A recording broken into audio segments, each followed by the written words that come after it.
Even నా marriage టైంలో Christian marriage అని చాలామంది బంధువులు రావడానికి ఇష్టపడలేదు. మేము క్రిస్టియన్ మ్యారేజ్ చేస్తున్నారన్నారు. మరి ఇంకా మీకు మాకు సంబంధం లేదు కదా అన్నారు. ఓ మ్యారేజ్ టైంలో కూడా అలా వచ్చాయా మీకు ఇబ్బందులు అంటే, అవును నాన్న మీరు ధన్యులు. ఎందుకంటే యేసుని కలిగినటువంటి తల్లిదండ్రులు మాత్రమే కాదు, దైవ సేవకుల కుటుంబంలో పుట్టిన మీరు ఇంకా ధన్యులు. మీకు అవన్నీ తెలియదు, ఆ ఇబ్బందులు, ఆ కష్టాలు.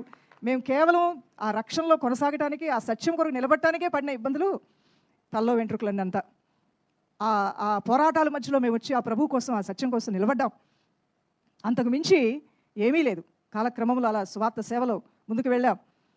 తిండి లేక రాలేదు, బట్ట లేక రాలేదు. తినడానికి తిండి ఉంది, ఉండటానికి ఇల్లు ఉంది, కట్టుకోవడానికి బట్టలు ఉన్నాయి, పంట పొలాలు ఇచ్చే పొలాలు ఉన్నాయి. అందరిలో ఒకరిలాగా మంచిగానే బతుకుతూ ఉన్నాం. మరి ఎందుకు ఇంత హింస అయినా, ఇంత శ్రమ అయినా తట్టుకొని తాళుకొని ఉన్నారంటే సత్యము. హల్లెలూయా. అవును, సత్యం మనల్ని ఎలా చేస్తుందండి? స్వతంత్రులుగా చేస్తుంది. ఈ భూమి మీద బ్రతికిన జీవిత కాలంలో యేసును కలిగిన జీవితమే ధన్యకరమైన జీవితం దైవజనమా.